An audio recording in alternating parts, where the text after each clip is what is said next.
Hi friends, welcome back to my YouTube channel Durga Vishu login. ಇದು ಬಂದು ನನ್ನ ಮಗನ ಬರ್ತ್ಡೇ ಲಾಗ್ ಆಗಿದೆ. ಬರ್ತ್ಡೇ ಆಗಿ ಒಂದು 2-3 ದಿನ ಆಯಿತು. ಆದರೆ ನನಗೆ ವಿಡಿಯೋ ಅಪ್ಲೋಡ್ ಮಾಡೋದಕ್ಕೂ ಟೈಮ್ ಇಲ್ಲ. ಸೊ ಮನೆಯೆಲ್ಲ ಕ್ಲೀನ್ ಮಾಡಿ ಬೆಳಿಗ್ಗೆ ನೋಡಿ ರಂಗೋಲಿ ಎಲ್ಲ ಹಾಕಿದ್ದೀನಿ. ನನ್ನ ಮಗನ ಕೈಲೇ ಫಸ್ಟ್ ಪೂಜೆ ಮಾಡಿಸ್ತಾ ಇದ್ದೀನಿ. ಅವನು ಕೂಡ ಸ್ನಾನ ಮಾಡಿಕೊಂಡು ರೆಡಿಯಾಗಿದ್ದಾನೆ. ಹಾಗೆ ಒಂದು ಟೀ ಶರ್ಟ್ ಕೂಡ ಹಾಕ್ಕೊಂಡಿದ್ದಾನೆ ಹೊಸದು. ನೈಟ್ ಬರ್ತ್ಡೇ ಮಾಡೋದ್ರಿಂದ ನಮ್ಮ ಆಂಟಿಯವರು ಕೂಡ ಬಂದಿದ್ದರು. ನಮ್ಮ ಯಜಮಾನ್ರು, ಅಕ್ಕ, ಹಾಗೆ ಇಬ್ಬರು ತಂಗಿದಿರು ಕೂಡ ಬಂದಿದ್ದರು. ಮಲಗಿದ್ದಾರೆ ನೋಡಿ. ನನ್ನ ಮಗ ಏನು ಮಾಡ್ತಾಯಿದ್ದಾನೆ ಅವ್ರಿಗೆ ಅಂದರೆ, ಲಿಪ್ಟಿಕ್ನಲ್ಲಿ ಮೀಸೆ ಎಲ್ಲ ಬಳಿತಾ ಇದ್ದಾನೆ, ಮುಖಕ್ಕೆಲ್ಲ ಬಳಿತಾ ಇದ್ದಾನೆ. ಅವರನ್ನು ರೇಗಿಸೋದಕ್ಕೆ, ನಗೋದಕ್ಕೆ. ಅವರು ಟ್ರಾವೆಲ್ ಮಾಡ್ಕೊಂಡು ಬಂದಿದ್ದರು, ಕಾರಲ್ಲಿ ಬಂದಿದ್ದರು. ಬಿಸಿಲಲ್ಲಿ ಬಂದಿದ್ದರಿಂದ ಸ್ವಲ್ಪ ಹೊತ್ತು ರೆಸ್ಟ್ ಮಾಡ್ತಾಯಿದ್ರು. ಹಾಗೆ ನಮ್ಮನೆಯವರು ಕೂಡ ಸ್ಕೂಲಿಂದ ಬಂದಿದ್ದರು ಶನಿವಾರ ಅವತ್ತು. ಎಲ್ಲರೂ ಮಲಗಿದ ಟೈಮಲ್ಲಿ ನೋಡಿ ಹಿಂಗೆ ಮಾಡ್ತಿದ್ರು ಇವರು. ನನ್ನ ಮಗ ದೊಡ್ಡವನು ಚಿಕ್ಕವನು ಇಬ್ಬರು ಸೇರಿಕೊಂಡು ಅವ್ರ ಅತ್ತೆದಿರಿಗೆಲ್ಲನೂ ಮೀಸೆ ಬಡಿತಾ ಇದ್ದ. ಬರ್ತ್ಡೇ ದಿನವೇ ಜೋರು ಮಳೆ. ಕೇಕ್ ತರಿಸಿದ್ರು, 2 ಥರ ಕೇಕು. ಒಂದು ರೆಡ್ ವೆಲ್ವೆಟ್ಟು, ಮತ್ತೊಂದು ಪೈನಾಪಲ್ ಫ್ಲೇವರ್ದು. ಹಾಗೆ ನೋಡಿ ನಮಗೆ ಸ್ವಲ್ಪ ನೆಂಟರಿಷ್ಟೆಲ್ಲ ಬಂದಿದ್ದರು. ಯಶು, ಹೊಸ್ದಾಗಿ ಮದುವೆ ಆಗಿರೋ ಹೆಣ್ಣು ಗಂಡು, ಅವರಮ್ಮ, ಹಾಗೆ ತಂಗಿದಿರಿಬ್ಬರು, ಅವರ ಮಕ್ಕಳು ಎಲ್ಲ ಬಂದಿದ್ದರು ನೋಡಿ. ನಾನ್ ವೆಜ್ ಮಾಡೋದಕ್ಕೆ ಕಬಾಬ್ಗೆಲ್ಲ ಕಲಸಿಟ್ಟಿದ್ದೀನಿ. ಹಾಗೆ ಆಂಟಿನೇ ಬಿರಿಯಾನಿ ಮಾಡಿದ್ರು. ಹಾಗೆ ಫ್ರೈ ಕೂಡ ಮಾಡಿದ್ದಾರೆ. ಸ್ವಲ್ಪನೇ ಮಾಡ್ಕೊಂಡಿದ್ದೀವಿ. ಈಗ ಮಳೆಗಾಲ ಬೇರೆ, ಯಾರೋ ಅಕ್ಕಪಕ್ಕ ಕರೆದ್ರೆ ಬರೋಲ್ಲ ಅಂದ್ಬಿಟ್ಟು ಸ್ವಲ್ಪನೇ ಮಾಡ್ಕೊಂಡಿದ್ದು. ಹಾಗೆ ಅಡುಗೆ ಎಲ್ಲ ಆಗಿತ್ತು. ಕೇಕ್ ಕಟ್ ಮಾಡೋದಕ್ಕೆ ನಾನು ಕೂಡ ರೆಡಿಯಾಗಿದ್ದೀನಿ. ಸಹನ ನಾನು ಕೇಕ್ ಕಟ್ ಮಾಡ್ತೀನಿ ಅಂತಿದ್ಲು. ನನ್ನ ಮಗ ಕೇಕ್ ಕಟ್ ಮಾಡಬೇಕು ಅಂತ ನಾನು ಹೇಳ್ತಿದ್ದೆ. ಸುಮ್ಮನೆ ಅವಳು ಆ್ಯಕ್ಷನ್ ಮಾಡಿ ತೋರಿಸ್ತಾ ಇದ್ಲು ಕೇಕ್ ಕಟ್ ಮಾಡೋದು. ಹಾಗೆ ನಮ್ಮನೆಯವರು, ಹಾಗೆ ಅವ್ರ ಅತ್ತೆದಿರು ಎಲ್ಲರೂ ರೆಡಿ ಮಾಡ್ತಾಯಿದ್ದಾರೆ ನನ್ನ ಮಗನ್ನ. ಅವ್ರ ಅತ್ತೆ ಕೂಡ ಹೊಸದು ಬಟ್ಟೆ ತಂದಿದ್ರು. ಹಾಗೆ ಎಷ್ಟು ಕಾರ್ ಕೊಡಿಸಿದ, ಇಬ್ರಿಗೂ 2 ಕಾರ್ ಕೊಡಿಸಿದ್ದ. ಮಾಮೂಲಿ ರಿಮೋಟ್ ಕಾರನ್ನು ಕೊಡಿಸಿದ್ದ. ಹಾಗೆ ಹೊಸ ಬಟ್ಟೆ ತಂದಿದ್ರು ಅವ್ರ ಅತ್ತೆ. ಕೋಟೊಂದು ತುಂಬ ಚೆನ್ನಾಗಿತ್ತು, ಕ್ರೀಮ್ ಕಲರು. ಅದನ್ನು ಹಾಕಿ ರೆಡಿ ಮಾಡಿದ್ರು ನೋಡಿ. ಆಚೆಗಡೆ ಅಂತೂ ಮಳೆ. ಇದೇ ಟೈಮಲ್ಲಿ ಮನೇಲಿ ನೀರು ಇಲ್ದಂಗೆ ಬೇರೆ ಆಗ್ಬಿಡ್ತು. ಅದರಿಂದ ಪಾತ್ರೆ ಎಲ್ಲ ಇಟ್ಟಿದ್ದೆ, ಅಂದರೆ ನೀರು ಎಂತಕ್ಕಾದ್ರೂ ಯೂಸ್ ಆಗುತ್ತೆ ಅಂತ ನೋಡಿ ಪಾತ್ರೆ ಎಲ್ಲ ತುಂಬ್ಕೊಂಡಿದ್ದೆ. ತುಂಬ ಜೋರು ಮಳೆ, ಕರೆಂಟ್ ಹೋಗ್ತಾಯಿತ್ತು ಬರ್ತಾಯಿತ್ತು. ಅದರಿಂದ ಬೇಗ ಕೇಕ್ ಕಟ್ ಮಾಡೋಣ ಅಂತ ಅಂದ್ಬಿಟ್ಟು ಬೇಗ ಕೇಕ್ ಕಟ್ ಮಾಡಿಸಿದ್ವಿ. ಹಾಗೆ ಅಕ್ಕಪಕ್ಕ ಮಕ್ಕಳು ಇನ್ನೂ ಯಾರನ್ನೂ ಕರೆಯಿಲ್ಲ ನಾವು, ಯಾಕಂದರೆ ಯಾರೂ ಕಳಿಸೋದು ಇಲ್ಲ ಮಳೆ ಟೈಮಲ್ಲಿ. ಕರೆಂಟ್ ಬರ್ತಾಯಿತ್ತಲ್ಲ, ನಾನು ಕೆಳಗಡೆ ಇಳಿದೋಗಿ ಕತ್ಲಲ್ಲಿ ಹೋಗಿ ಕರೆಯೋದಕ್ಕೂ ಆಗಲಿಲ್ಲ. ಯಾವತ್ತಾದರೂ ಕರೆಯೋಣ ಅಂತ ಸುಮ್ಮನಾದೆ. ಹಾಗೆ ನನ್ನ ಮಗ ಸಿಂಪಲಾಗಿ ರೆಡಿಯಾಗಿದ್ದಾನೆ ನೋಡಿ.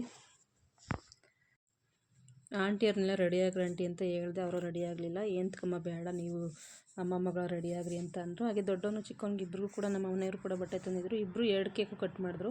ಆದರೆ ಬರ್ತ್ಡೇ ಇದ್ದಿತ್ತು ಒಬ್ಬಂದೇ. ಚಿಕ್ಕವನ ಬರ್ತ್ಡೇ ಇದ್ದಿತ್ತು, ದೊಡ್ಡವನದು ಜನವರಿಲಿ ಬರ್ತ್ಡೇ ಇರೋದು, ಚಿಕ್ಕವನ ಮೇಲಿ ಬರ್ತ್ಡೇ ಇರೋದು.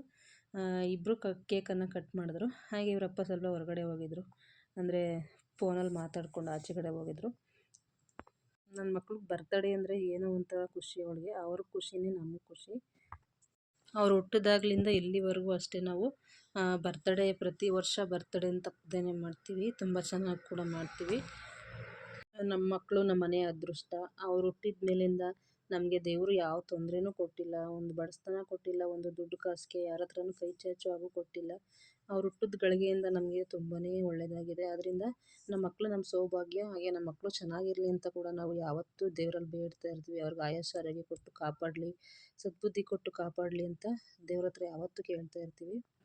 ಅವ್ರಿಗೆ ಈ ಥರ ನೆಂಟರಿಷ್ಟೆಲ್ಲ ಸೇರಿದ್ರೆ ತುಂಬಾ ಇಷ್ಟ ಆಗುತ್ತೆ ನಮ್ಮ ಮಕ್ಕಳಿಗೆ. ಎಲ್ಲರೂ ಕೇಕ್ ಕಟ್ ಮಾಡಾದ್ಮೇಲೆ ಕೇಕ್ ತಿನ್ನಿಸಿದ್ರು, ಎಲ್ಲರೂ ತಿನ್ನಿಸಿದ್ರು. ಹಾಗೆ ಫೋಟೋ ವೀಡಿಯೋ ಎಲ್ಲ ಮಾಡ್ಕೋತಾಯಿದ್ರು. ಹಾಗೆ ನಮ್ಮನೆಯವರು ಸ್ವಲ್ಪ ಆಚೆ ಹೋಗಿದ್ರು ಅಂತ ಹೇಳಿದ್ನಲ್ಲ, ಅವಾಗ ತಾನೇ ಬಂದು ಶರ್ಟ್ ಹಾಕ್ಕೊಂಡು ಬಂದು ಮಕ್ಳಿಗೆ ಕೇಕ್ ತಿನ್ನಿಸೋದಕ್ಕೆ ಬಂದರು. ಕರೆಂಟ್ ಇತ್ತು, ಆದರೂ ಕೂಡ ಬ್ಲ್ಯಾಕ್ ಬರ್ತಾಯಿದೆ ಅಂದರೆ ಪ್ರವೀಣ ಏನು ಮಾಡ್ದ ಅಂದರೆ ಲೈಟ್ ಆಫ್ ಮಾಡಿಬಿಟ್ಟಿದ್ದಾನೆ ನೋಡಿ. ಲೈಟ್ ಆಫ್ ಮಾಡಿಬಿಟ್ಟು ವೀಡಿಯೋ ಮಾಡ್ತಿದ್ದಾನೆ ಅವನ ಫೋನಲ್ಲಿ. ಆದ್ದರಿಂದ ಸ್ವಲ್ಪ ಬ್ಲ್ಯಾಕ್ ಬರ್ತಾಯಿದೆ. ಹಾಗೆ ನಮ್ಮನೆಯವರು ಕೂಡ ಬಟ್ಟೆ ಹಾಕ್ಕೊಂಡು ಬಂದು ಅವರು ಕೂಡ ಕೇಕನ್ನು ಮಕ್ಕಳಿಗೆಲ್ಲ ತಿನ್ನಿಸಿದ್ರು. ನೆಕ್ಸ್ಟ್ ಎಲ್ಲರೂ ಇದ್ರಲ್ಲ, ಎಲ್ಲರೂ ಕೂಡ ತಿನ್ನಿಸ್ಬಿಟ್ಟು ಫೋಟೋ ಎಲ್ಲ ತಕ್ಕೊಂಡ್ರು. ಈ ಸಾರಿ ನನ್ನ ತಮ್ಮ ಮಿಸ್ ಆದ. ನನ್ನ ತಮ್ಮ ಊರಿಗೆ ಹೊಂಟೋಗಿದ್ದ, ತಮ್ಮನ ಹೆಂಡ್ತಿ. ಪ್ರತಿ ವರ್ಷ ಬರ್ತ್ಡೇ, ನನ್ನ ಮಕ್ಕಳು ಬರ್ತ್ಡೇಗೆ ಯಾವತ್ತೂ ಮಿಸ್ ಮಾಡ್ತಿರ್ಲಿಲ್ಲ ಅವನು. ಆದರೆ ಈ ವರ್ಷ ಮಳೆಗಾಲ ಸೀಸನ್ ಆಗಿರೋದ್ರಿಂದ ಬೇಗ ಮನೆಗೆ ಹೋಗಿ ಸೇರ್ಕೊಳ್ಳೋಣ ಅಂದ್ಬಿಟ್ಟು ಬೇಗ ಊರಿಗೆ ಹೊಂಟೋಗಿದ್ದ. ಶನಿವಾರ ಭಾನುವಾರ ಇತ್ತಲ್ಲ, ಅದರಿಂದ ಸದ್ಯಕ್ಕೆ ಕೇಕ್ ಕಟ್ ಮಾಡಿ ಎಲ್ಲರದ್ದು ಫೋಟೋ ಗೀಟೋ ತಗೊಳ್ಳೋಣ ಅಂತ ಅಂದ್ಕೊಂಡೆ. ಮೊದಲೊಂದು ಸರಿ ಇದೇ ರೀತಿ ಆಗ್ಬಿಡ್ತು. ನನ್ನ ದೊಡ್ಡ ಮಗನ ಬರ್ತಡೇ ಕರೆಂಟ್ ಹೊಂಟೋಗ್ಬಿಡ್ತು. ಕೇಕ್ ಕಟ್ ಮಾಡೋ ಟೈಮ್ಗೆ ಕರೆಂಟ್ ಹೊಂಟೋಗ್ಬಿಡ್ತು. ಆವಾಗೂ ಹಾಗೆ ಫೋಟೋನೇ ತಗೊಳ್ಳೋದಕ್ಕಾಗಲಿಲ್ಲ. ಎಲ್ಲರನ್ನೂ ಕರಿತೀವಿ ನಾವು, ಆದರೆ ಯಾರು ಬರ್ತಾರೆ ಅವ್ರ ಜೊತೆಲಿ ಯಾವುದೇ ಬರ್ತ್ಡೇ ಆಗಲಿ ಏನಾಗಲಿ ಆಚರಣೆ ಮಾಡ್ಕೋತೀವಿ. ನಮಗೆ ತುಂಬ ಇಷ್ಟ ಇರುತ್ತೆ ನೆಂಟರು ಎಲ್ಲ ಸೇರೋದು. ಇಲ್ಲಿ 3 ಜನ ಇದ್ದಾರಲ್ಲ, ಇವರು ನಮ್ಮ ಯಜಮಾನ್ರು, ಅಕ್ಕ ಮತ್ತು ತಂಗಿದಿರು ನೈಟಿನಲ್ಲೇ ಬಂದಿದ್ದಾರೆ. ನೈಟಿನಲ್ಲೇ ಕೇಕ್ ತಿನ್ನಿಸ್ತಾ ಇದ್ದಾರೆ, ಏನು ಅಂದ್ಕೋಬೇಡಿ. ಹಾಗೆ ನಮ್ಮ ಮಕ್ಕಳು ಇಬ್ರಿಗೂ ಕೂಡ ಅಂಡರ್ಸ್ಟ್ಯಾಂಡಿಂಗ್ ಹೆಂಗಿದೆ ಅಂದರೆ ತುಂಬಾ ಚೆನ್ನಾಗಿದೆ. ದೊಡ್ಡವನು ಚಿಕ್ಕವನಿಲ್ಲದೆ ಇರಲ್ಲ, ಚಿಕ್ಕವನು ದೊಡ್ಡವನಿಲ್ಲದೆ ಇರಲ್ಲ. ಹಾಗೆ ದೊಡ್ಡವನು ಕೂಡ ಚಿಕ್ಕವನ್ನ ತುಂಬ ಚೆನ್ನಾಗಿ ನೋಡ್ಕೊತಾನೆ. ಆದರೆ ದೊಡ್ಡವನು ತುಂಬಾ ಸ್ಮೂತು, ಚಿಕ್ಕವನು ಇದನ್ನೆಲ್ಲ ಸ್ವಲ್ಪ ಘಾಟಿ ಇದ್ದಾನೆ. ಆದರೂ ಅವನು ಏನೇ ಮಾಡಲಿ, ಚಿಕ್ಕವನು ಏನೇ ಮಾಡೋದು ದೊಡ್ಡವನು ಸಹಿಸ್ಕೊತಾನೆ. ಅವನು ಅಷ್ಟು ಇದು ಮಾಡಲ್ಲ. ಚಿಕ್ಕವನು ಒಂದು ಏಟು ಹೊಡೆದ್ರು ಅಷ್ಟೇ, ಅವನು ಹೊಡಿಯೋದಿಲ್ಲ, ಅಷ್ಟು ಚೆನ್ನಾಗಿ ನೋಡ್ಕೊತಾನೆ. ಹಾಗೆ ಈ ರಜೆಗಳಲ್ಲಿ ನಮ್ಮ ಮಕ್ಕಳು ಮನೇಲೇ ಇರಲಿಲ್ಲ ಫ್ರೆಂಡ್ಸ್. ರಜೆಗಳಲ್ಲೆಲ್ಲ ಅವ್ರ ಅತ್ತಿದ್ದಿರ ಮನೆಗೆ ಹೊಂಟೋಗಿದ್ರು. ವರ್ಷಾನುಗಟ್ಲೆ ಅವರು ಎಲ್ಲಿ ಸ್ಕೂಲೆಲ್ಲ ಇರ್ತಾರೆ, ರಜೆ ಇದ್ದಾಗಾದರೂ ಇದ್ದು ಬರಲಿ ಅಂತ ಅವ್ರ ಅತ್ತೆ ಮನೆಗೆ ಕಳಿಸಿದ್ರು. ಎಲ್ಲರ ಮೇಲೆ 15 ದಿನ, ವಾರ, ತಿಂಗಳು ಹೀಗೆ ಇದ್ದರು.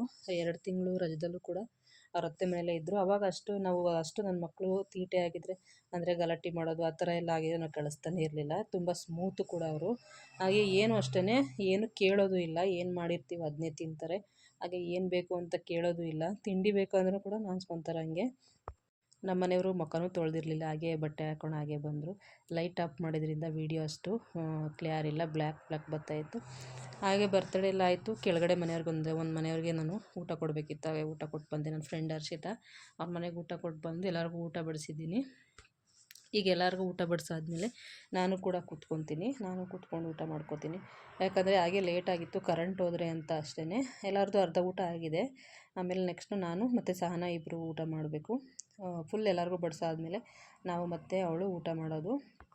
ತಟ್ಟೆಗಳು ತೊಳೆಯೋದಕ್ಕಾಗಲ್ಲ ಅಂತ ಒಂದೇ ಸರಿ ಎಲೆ ತರಿಸ್ಬಿಟ್ಟಿದ್ದೆ. ನಮ್ಮ ಮನೇಲಿ ಹೀಗೆ ನಾವು ಯಾವುದೇ ಫಂಕ್ಷನ್ ಆಗಲಿ ಎಲ್ಲ ಜೊತೆಲಿ ಈ ಥರನೇ ಕೂತ್ಕೊಂಡು ಊಟ ಮಾಡೋದು.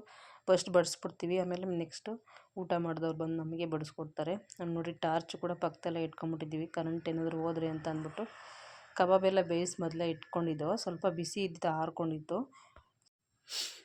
ನೋಡಿ ಫ್ರೆಂಡ್ಸ್, ಎಲ್ಲ ಇವಾಗ ಬಿರಿಯಾನಿ ಸ್ವಲ್ಪ ಇದೆ, ಎಲ್ಲ ಖಾಲಿಯಾಗಿದೆ. ಸ್ವಲ್ಪನೇ ಮಾಡಿತ್ತು. ಬಿರಿಯಾನಿಗೆ ಅಷ್ಟು ಇಷ್ಟಪಡಲ್ಲ. ಏನಿದ್ರು ಮುದ್ದೆ, ಅನ್ನ, ಸಾಂಬಾರು, ಮುದ್ದೆ ಯಾವುದು ಊಟ ಅಷ್ಟು ಇದಾಗಲ್ಲ. ಬಿರಿಯಾನಿ ಅಂದರೆ ಅಷ್ಟು ಇಷ್ಟ ಇಲ್ಲ ನನಗೆ. ನೋಡಿ, ನಾನು ಕೂಡ ಊಟ ಮಾಡೋದಕ್ಕೆ ಎಲ್ಲ ಬಡಿಸ್ಕೊಂಡಿದ್ದೀನಿ. ಬಿರಿಯಾನಿ ತಿಂದರೆ ಅಷ್ಟು ಊಟ ಕಂಪ್ಲೀಟ್ ಅಂತ ಫೀಲ್ ಆಗಲ್ಲ ನನಗೆ ಮುದ್ದೆ ಇರಬೇಕು. ಆದರೆ ಮಾಡ್ಕೊಂಡಿಲ್ಲ. ಈ ಮಳೆ ಟೈಮಲ್ಲಿ ಕರೆಂಟ್ ಹೋಗ್ತಾಯಿತ್ತು ಬರ್ತಾಯಿತ್ತು, ಇಷ್ಟು ಅಡುಗೆ ಮಾಡೋದೇ ಕಷ್ಟ ಆಗ್ತಿತ್ತು. ಹಾಗೆ ಮುದ್ದೆ ಎಲ್ಲ ಯಾರು ತಿಂತಾರೆ, ಬೆಳಗ್ಗೆ ಮಾಡ್ಕೊಳ್ಳೋಣ ಅಂತ ಅಂದ್ಬಿಟ್ಟು ಸುಮ್ಮನೆ ಅದೇ. ಇದಾಗಿತ್ತು ಫ್ರೆಂಡ್ಸು ನನ್ನ ಮಗನ ಬರ್ತಡೇ ಲಾಗ್. ವಿಡಿಯೋನ ಫುಲ್ ನೋಡಿ, ವಾಚ್ ಮಾಡಿ, ಹಾಗೆ ಲೈಕ್ ಮಾಡಿ. ಹಾಗೆ ಯಾರಾದರೂ ಸಬ್ಸ್ಕ್ರೈಬ್ ಮಾಡ್ಕೊಂಡಿಲ್ಲ, ಸಬ್ಸ್ಕ್ರೈಬ್ ಮಾಡ್ಕೊಳ್ಳಿ. ಎಲ್ಲರೂ ಕೂಡ ವಿಡಿಯೋ ನೋಡಿ ಸಪೋರ್ಟ್ ಮಾಡಿ ಇದೇ ರೀತಿ. ಹಾಗೆ ವಿಡಿಯೋದಲ್ಲಿ ಏನಾದರೂ ಚೇಂಜ್ ಮಾಡ್ಕೋಬೇಕಾ ಅದನ್ನು ಕೂಡ ಕಮೆಂಟ್ ಮಾಡಿ. ನನಗೆ ಗೊತ್ತಿರೋ ಹಾಗೆ ನಾನು ಎಷ್ಟು ವೀಡಿಯೋ ಅಷ್ಟು ವೀಡಿಯೋನ ನಾನು ಎಡಿಟ್ ಮಾಡ್ತಾಯಿದ್ದೀನಿ. ನನಗೆ ಬೇರೆ ಆ್ಯಪ್ಗಳಲ್ಲಿ ಅಷ್ಟು ಎಡಿಟ್ ಮಾಡೋದಕ್ಕೆ ಬರೋದಿಲ್ಲ. ಅಂದರೆ ನಾನು ಅಷ್ಟು ಇಂಟ್ರೆಸ್ಟ್ ತೋರಿಸ್ತಾ ಇಲ್ಲ. ನನಗೆ ಸ್ವಲ್ಪ ಮನೆ ಕಡೆ ಕೆಲಸಗಳು, ಮಕ್ಕಳು ಸ್ಕೂಲ್ಸ್ ಕಳಿಸೋದು, ಇದರಲ್ಲೇ ಬ್ಯುಸಿ ಇದ್ದೀನಿ. ಆದ್ದರಿಂದ ಜಾಸ್ತಿ ಏನು ಇಂಟ್ರೆಸ್ಟ್ ತೋರಿಸ್ತಾ ಇಲ್ಲ. ಎಲ್ಲರೂ ಊಟ ಮಾಡಿ ಕೂತಿದ್ದಾರೆ, ನಾನೇ ಲಾಸ್ಟ್ ಊಟ ಮಾಡಿತ್ತು. ಇದಾಗಿತ್ತು ಫ್ರೆಂಡ್ಸ್.